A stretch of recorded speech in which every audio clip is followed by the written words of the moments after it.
Thank you. Ay, Ate Bana, kamusta na po kayo? ay, eto, papagaling. Mabuti po yan. Magpagaling po kayo agad. Magpalakas. Meron po akong mga tinapay dito. Bigay po ng mga kaibigan ko. Gusto niyo po ba?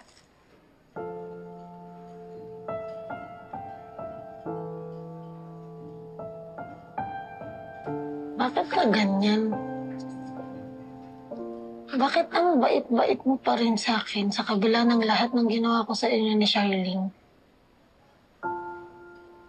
Kasi alam ko po na mabuting tao rin po kayo. Halos tinayaan niyo po yung buhay niyo para iligtas kami ni Ma'am Charlene.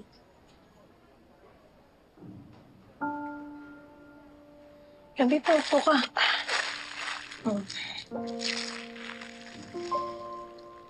Alam mo, nakikita ko ang sarili ko kay Charlene bilang ina.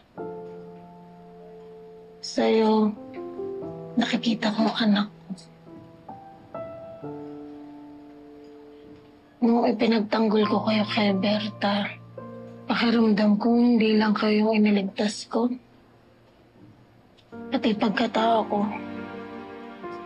sarili ko, ang tagal ko nang nakakulong dito. Kalimutan ko na halos paano magmalasakit sa kapwa. Hanggat nakilala kita, Princess.